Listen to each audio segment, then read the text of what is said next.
Good morning, I'm Nivareti Manu, and this is your morning news fix for Wednesday, 9th of October. In this update, Customs and Police have found New Zealand's second largest methamphetamine importation concealed in steel beams. 2 men visiting from Australia have been arrested while deconstructing the beams at a rural Waikato property. Customs initially located the concealment of 515 kilos of meth last month after they were sent from the US.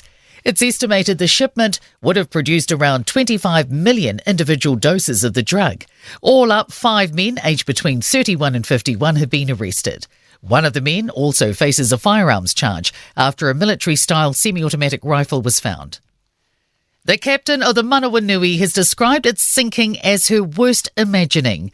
Commander Yvonne Gray has returned to New Zealand from Samoa, along with the other 74 people aboard the survey ship. It hit a reef off Upolu, catching fire and sinking on Sunday. Gray says her team acted exactly as needed, with commitment, comradeship and courage. NZDF Maritime Commodore Shane Ardell says they're keeping the crew together. They've been through a very traumatic incident that anyone other than themselves cannot have experienced in our Navy. So we're just making sure that they can stay together and they can deal with this issue together. Divers say the ship's lying about 30 metres down and found no evidence of leaking fluids. Relief may be on the way for borrowers, with the Reserve Bank poised to move the official cash rate today. Bank economists are picking a 50 basis point cut, but say a 25-point drop is just as likely. The OCR was lowered to 5.25% in August. Banks quickly followed suit in dropping their advertised home loan rates.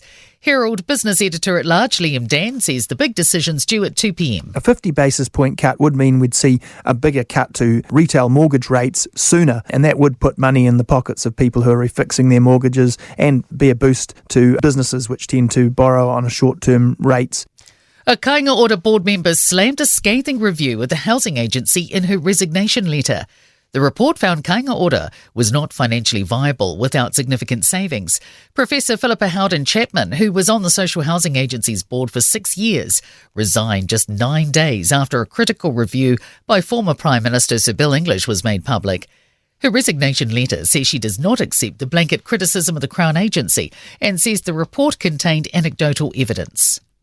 Anna Coddington has taken out the country's top songwriting award. She's won this year's Silver Scroll alongside Noima Te Hau III, Ruth Smith, Kaweti Waitford for their bilingual song Ka Tuarehe.